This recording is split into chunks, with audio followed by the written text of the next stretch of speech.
Di puncak gunung Himalaya, seorang resi tua duduk bersila dalam hening yang tak tergoyahkan. Dialah Wyasa, sang pengisah waktu, putra Dewi Satyawati dari pernikahannya dengan Resi Parasara. Wyasa menyimpan kisah agung terbesar dalam sejarah manusia. Bersama Dewa Ganesha, putra Dewa Siwa, mereka menyusun Astadasa Parwa, 18 kitab yang mengisahkan perjalanan panjang bangsa Kuru, kisah epik terbesar dalam sejarah manusia, Mahabharata. 18 Parwa, dari permulaan keluarga Kuru hingga kehancuran dinasti Yadawa, dari riuh Balairung yang memalukan, hingga Himalaya yang sunyi, tempat Pandawa mengakhiri langkahnya. Ini bukan sekadar cerita, ini adalah cermin jiwa manusia.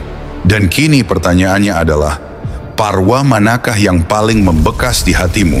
Apakah saat Draupadi dihina, saat Bhisma tumbang, ataukah ketika Yudhishthira menolak masuk surga tanpa anjing setianya?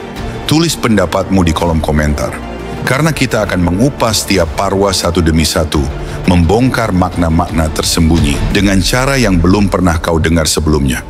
Bersiaplah, karena Mahabharata bukan hanya tentang kisah kehidupan, strategi, pelajaran etika, dan moral. Tapi jauh melampaui itu semua, Mahabharata adalah tentang aku, kamu, kalian, dan mereka semua. Mahabharata adalah cermin tentang kisah diri kita semua. Mari kita mulai perjalanan kita dari Parwa yang pertama.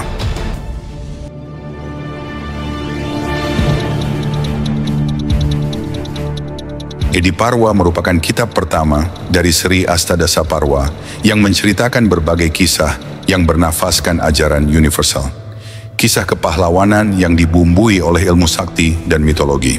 Pada bagian awal yang diceritakan adalah kisah Maharaja Janamejaya yang menyelenggarakan upacara pengorbanan ular demi membalas kematian ayahnya Parikesit, cucu Arjuna dari Abimanyu yang dibunuh oleh ular taksaka. Upacara yang diselenggarakannya kemudian gagal. Untuk menghibur sang raja, Bagawan Waisampayana menuturkan sebuah kisah tentang para leluhur sang raja, kemudian beralih kepada cerita pemutaran Mandaragiri, kisah Sang Garuda dan para naga, kisah Bagawan Domya, kisah para raja besar, leluhur para Pandawa dan Kurawa, seperti Raja Yayati, Bharata, dan Santanu. Selain itu, kitab Adiparwa juga menceritakan kisah kelahiran Rsi Wyasa, penyusun kitab Mahabharata. Kisah masa kecil Pandawa dan Korawa, kisah para Pandawa mendapatkan Draupadi sebagai istri mereka atas kemenangan Arjuna, kisah Arjuna yang mengasingkan diri ke hutan kemudian menikah dengan Chitrangada, Ulupi, dan Subadra, serta kisah lahirnya Abimanyu, putra Arjuna dengan Subadra. Setelah pondasi ditetapkan di Adiparwa, kisah Mahabharata memasuki babak baru yang syarat dengan ketegangan, tipu daya, dan harga diri yang diuji.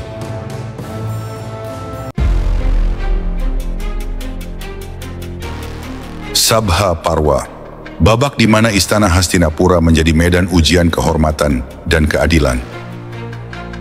Di tengah kemegahan istana, sebuah perjamuan besar diselenggarakan oleh Raja Yudhishthira yang baru saja berhasil membangun kembali kekuasaannya bersama saudara-saudaranya setelah masa kelam pengasingan. Namun di balik kemeriahan itu, bayang-bayang keserakahan dan kecemburuan mulai merayap. Duryodhana, putra Dhritarashtra yang ambisius dan penuh dendam, tak pernah bisa menerima kebangkitan Pandawa. Ia merancang sebuah rencana licik yang akan mengubah segalanya. Sebuah permainan dadu yang disusupi kecerdasan dan strategi Raja Gandhara Shakuni. Yudhishthira diundang dalam permainan itu. Tapi permainan dadu ini bukan sekadar perjudian biasa. Dengan tangan gelap Shakuni, dadu-dadu itu menjadi alat penghancur nasib. Satu demi satu, Yudhishthira kehilangan harta, kekuasaan, bahkan kebebasan saudara-saudaranya. Yang paling menyakitkan adalah ketika ia mempertaruhkan kehormatan istrinya, Draupadi. Di tengah perjamuan itu, Draupadi dibawa ke tengah istana. Di hadapan para raja dan bangsawan, ia dipermalukan dan dihina. Semua pakaiannya dilucuti, namun keadilan belum mati. Krishna turun tangan dengan mukjizatnya, melindungi Draupadi dari kehancuran. Sabhaparwa bukan hanya tentang dadu dan pengkhianatan. Ini adalah cermin dari keserakahan manusia, kelemahan hati, dan bagaimana harga diri dapat direnggut dengan licik. Dendam mulai menyala di hati Pandawa, terutama Bima, yang bersumpah akan membalaskan penghinaan itu dengan darah dan amarah.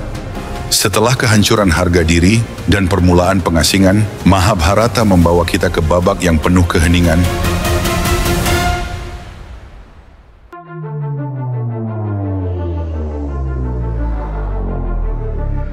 Wana Parwa, bagian Parwa yang mengisahkan pengasingan para Pandawa di hutan.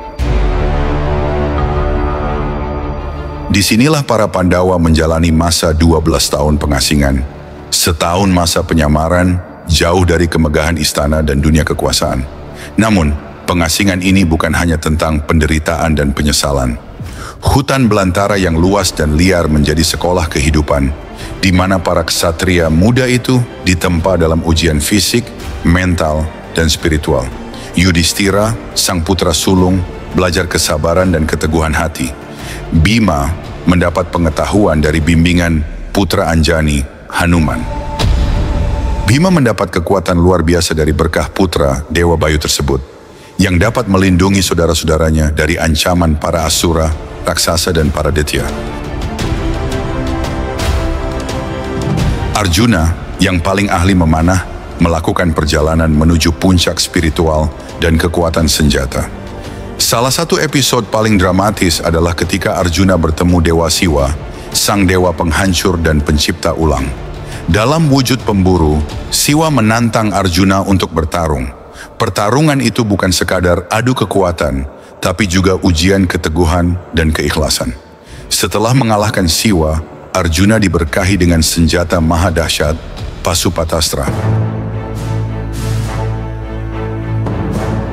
Selain itu, Pandawa juga berjumpa dengan berbagai resi bijak yang mengajarkan ilmu dharma, seni berperang, dan hikmah kehidupan. Mereka mendalami makna kebenaran, kewajiban, dan kodrat manusia. Namun, ancaman dari Kurawa tidak pernah padam. Pengasingan 13 tahun itu diwarnai berbagai serangan dan godaan. Kisah Jayadrata yang dikirim untuk memata-matai Pandawa adalah salah satunya. Namun Pandawa terus waspada, berlatih, dan mempersiapkan diri untuk hari pembalasan. Setelah 12 tahun pengasingan yang melelahkan di hutan, Pandawa menghadapi 1 tahun terakhir yang penuh risiko, 1 tahun penyamaran yang menentukan nasib mereka. Kita akan segera memasuki Parwa berikutnya, Wirata Parwa.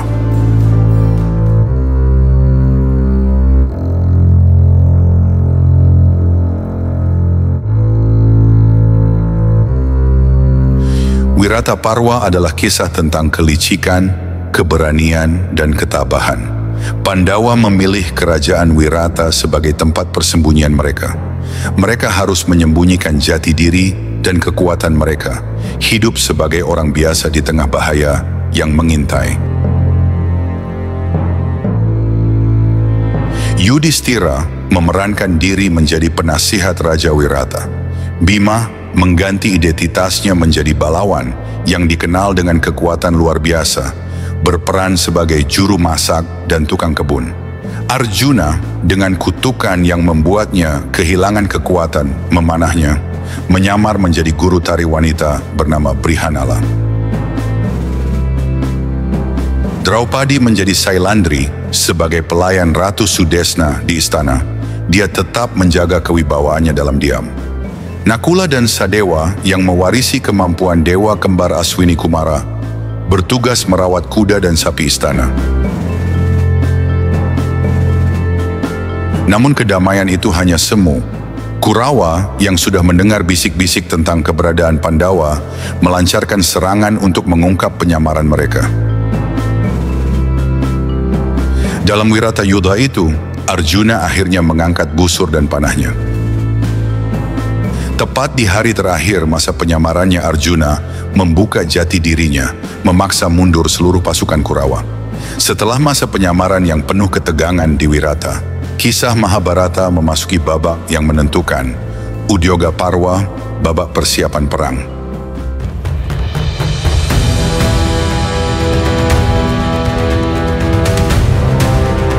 Di sini, kita menyaksikan upaya terakhir untuk menghindari kehancuran total.